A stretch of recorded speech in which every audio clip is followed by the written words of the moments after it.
বরং এই শব্দ শুরু হয়েছিল 5ই আগস্টের পরে, যখন ক্যাম্পাসগুলোতে আসলে ছাত্র রাজনীতি কেমন হবে তার আলোচনা যখন চলছিল, তখন একটা গ্রুপ অফ স্টুডেন্ট তাদেরকে আমরা দেখেছি তারা সরাসরি ক্যাম্পাসগুলোতে ছাত্র রাজনীতির বিরোধিতা করেছে, যেখানে একটি গণতান্ত্রিক দেশে অবশ্যই ক্যাম্পাসগুলোতে ছাত্র রাজনীতি থাকা দরকার।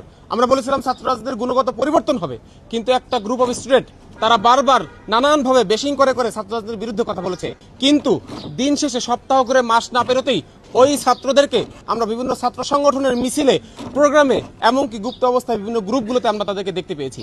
এর মধ্য দিয়ে মূলত এই গুপ্ততার প্রতি ছাত্রদের মধ্যে, মানুষের মধ্যে এক ধরনের বিরক্তি ভাব চলে এসেছে। কারণ কি?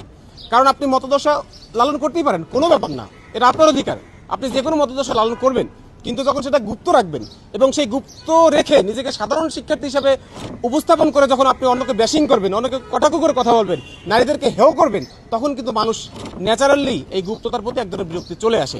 আমরা মনে করছি, হ্যাঁ, আমাদের বন্ধুরা অনেকেই বলছেন যে বিগত সময়ে ছাত্রলীগের ভয়ে অনেকে গুপ্ত থাকতে বাধ্য হয়েছিলেন, ঠিক আছে, আমরা সেটা মানলাম, কিন্তু এখন তো ছাত্রলীগ নেই, এখন তো সংগঠন হিসাবে কেউ আপনাকে দায়ী করছে না, আপনার সংগঠনকে কেউ নিষিদ্ধও করছে না, তাহলে আপনি পুনরায় এখনো কেন গুপ্ততা বজায় রেখেছেন?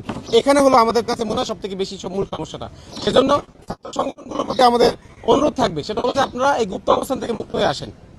এখানে আপনারা দেখেছেন এইবারের সমস্যাটা কোথা থেকে শুরু হলো। আপনারা জানেন বিশ্বযুদ্ধগুলো কিভাবে হয়, একটা দেশ শুরু করে, পার্শ্ববর্তী দেশগুলো সেখানে যুক্ত হয়, শুরু হয়ে যায় বিশ্বযুদ্ধ। আমার মনে হয় এখন বাংলাদেশে একটা ক্যাম্পাস যুদ্ধ শুরু করার একটা পায়তারা চলছে। কিভাবে? চট্টগ্রামে কি হলো, একদল সে কোথাও লিখলো গুপ্ত, আর একদল এসে সেটা বিরুদ্ধে মিছিল করতেছে। কেন ভাই আপনার মিছিল করা লাগবে কেন? গুপ্ত বললে আপনার গায়ে লাগে কেন?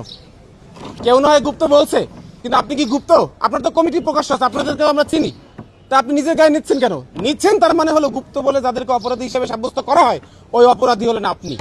ফলেই গুপ্ত বলার কারণে আপনার মনের মধ্যে মূলত কামড়াকামড়ি শুরু করে দিছে।